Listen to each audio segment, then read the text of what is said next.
ఈ సోషల్ మీడియాలో క్రైస్తవ్యం పట్ల ఉన్న వ్యతిరేకత, సమాజంలో క్రైస్తవ్యం పట్ల ఉన్నటువంటి వ్యతిరేకత, దేని మీద ఈ పాస్టర్లంతా ఇంతే, వీళ్ళు సమాజాన్ని దోచుకుంటున్నారు, అమాయకులు దోచుకుంటున్నారు అనేటువంటి ఆ నింద ఏదైతే సోషల్ మీడియాలో ఉందో, దాన్ని చూసి చెలించిపోయి అలా కాదు, అలా కాదు.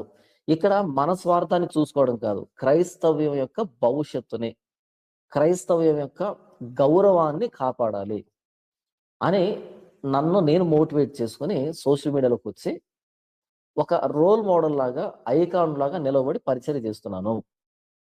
నాకు చేతక కాదు. ఇప్పుడు ఎవరి ధోరణిలో వాళ్ళు పరిచర్య చేసుకుంటున్నారు. ఎవరికి సాధ్యమైనంత మేర వాళ్ళు సంపాదించే ప్రయత్నం చేస్తున్నారు. నా ఒక్కడికే చేత కాలేదా? లేకపోతే నా ఒక్కడికే చేదయిందా? కేవలం నెక్స్ట్ జనరేషన్ ఇప్పటికే జనరేషన్ పూర్తిగా నాశనం అయిపోయింది. ఈ జనరేషన్ పూర్తిగా నాశనం అయిపోయింది. ఇక నెక్స్ట్ జనరేషన్ క్రిస్టియానిటీ ఎలా ఉండబోతుంది? గెస్ చేస్తున్నారు మీరు? ఆ నెక్స్ట్ జనరేషన్‌కి ఒక వ్యక్తి కనపడాలి. ఇలా మనం పరిచయం చేయాలి, ఇలా వాక్యం చెప్పాలి, ఇలా నిస్వార్థంగా పరిచయం చేయాలని ఒక వ్యక్తి వాళ్ళకు మోడల్‌గా కనిపించాలి అంటే, ఇప్పుడు నేను సాక్రిఫైస్ చేసుకోవాలి. రైట్? అలా నాకు నేను సోషల్ మీడియాలోకి వచ్చి ఒక ఎగ్జాంపుల్ సెట్ చేస్తున్నాను. ఈ ఎగ్జాంపుల్‌లో నేనేం చేస్తున్నానంటే, నంబర్ 1 వాక్యం ఎలా చెప్పాలనేది Jesus Christ the only solution అనేటువంటి మొదటి ఛానెల్‌లో వస్తది. వాక్యం ఎలా చెప్పాలి? వాక్యం అంటే ఏంటి అనేది అక్కడ ఆ ఛానెల్‌లో.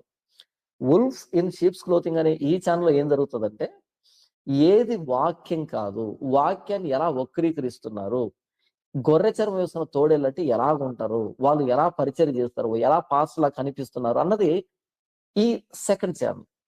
ఇవి 2 కళ్ళు లాంటివి నాకు. 2 పరిచర్యలే. ఒకటి వాక్యం ఏంటో చెప్తాను. 2 వాక్యం ఏది కాదో, ఎలా కాదో చెప్తాను. ఈ 2 దేవుడు నాకిచ్చిన పరిచర్యలు. నాకు నేను సృష్టించుకున్న పరిచర్యలు కాదు ఇవి. దేవుడు నాకిచ్చిన పరిచర్యలు. దేవుడు నాకిచ్చినటువంటి పరిచర్యలు ఈ 2. మీకు అర్థమవుతుందా? ఈ 2 పరిచర్యలు నేను ఎందుకు చేస్తున్నాను అంటే, నెక్స్ట్ జనరేషన్‌కి వాక్యం ఎలా చెప్పాలో తెలియాలి.